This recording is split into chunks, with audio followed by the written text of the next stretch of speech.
Est-ce que ça vous va? Oui. Ok, vous êtes en chaud bouillant, vous allez avoir des finitions beaucoup plus... Ah mince. Nous sommes ici au Fab Lab avec l'atelier astronomie du collège Jacques Ellul, donc quelques élèves de 6e et de 5e, des élèves volontaires.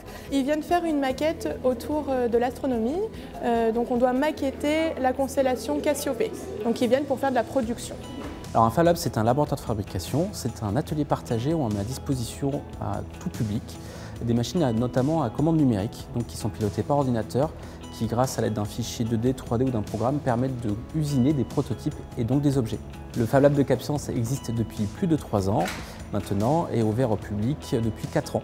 Et on a fait appel au Fab Lab pour pouvoir avoir une maquette en dur, solide, et surtout qu'on va pouvoir présenter aux autres élèves du collège Jacques Ellul. Ils sont venus donc, pour discuter de leur projet, mais surtout pour découvrir le Fab Lab, donc les outils que nous pouvons leur proposer, donc toutes les machines à commande numérique, impression 3D, découpeuse vinyle, découpeuse laser. Grâce à Internet, il y a beaucoup de choses qui sont devenues beaucoup plus accessibles, notamment de la médiation autour des impressions 3D qui sont très populaires de nos jours et devenues très accessibles aussi au niveau des prix.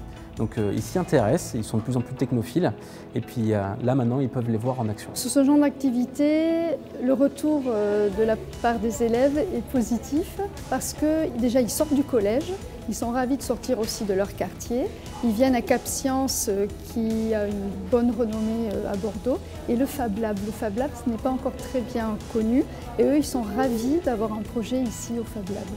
J'ai appris qu'on pouvait, par exemple, faire des stickers avec la découpeuse vinyle ou faire des impressions 3D avec l'imprimante 3D. Ce projet, on avait l'année dernière, il y a les 5e de cette année qui avaient fait une maquette de Cassiopée, mais au collège. Et là, du coup, on a décidé de le faire au Fab Lab pour qu'elle soit mieux conçue. Enfin, moi, j'adore faire ça parce que on fait pas, enfin, ça change, on ne fait pas les cours de d'habitude. Quotidiennes. Les jeunes sont assez à l'aise, oui, parce qu'ils sont déjà venus une fois pour visiter et découvrir le Fab Lab et le mode de fonctionnement pour comprendre un peu le cadre qui leur permettra de réaliser leur projet. On les a vraiment mis dans la peau de makers, personnes qui viennent au Fab Lab. On leur a fait tester les machines et là ils viennent une deuxième fois faire tout ce qui est réalisation. Entre les 2 séances, ils ont continué de travailler au sein du collège donc pour faire tout ce qui est plan, choisir les matériaux, les tailles de la maquette. L'idée c'est que ça soit pour eux, ces outils-là, comme une clé de 8, un savoir-faire en fait en plus dans leur bagage de tous les jours parce que c'est devenu très accessible et derrière ça leur permet d'imaginer leurs propres objets et ça répond à leurs propres besoins. Ce genre d'activité au Fab Lab, de mon point de vue, a un impact à long terme parce que les Fab Labs sont voués à se multiplier, à être de plus en plus nombreux dans le monde entier. Et le fait que déjà en 6e, 5e, des enfants puissent fréquenter ce genre de lieu, c'est un impact à long terme pour leur vie future d'adulte.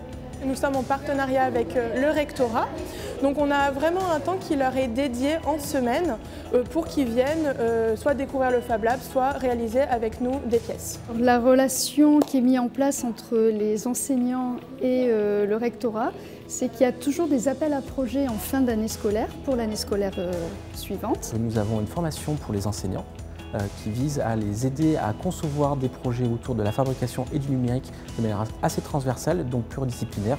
Donc souvent des profs de technologie, d'art, de sciences qui vont collaborer sur une thématique pour apprendre à travailler ensemble autour des nouveaux outils qui maintenant sont accessibles dans les Fab Labs et également dans leurs établissements.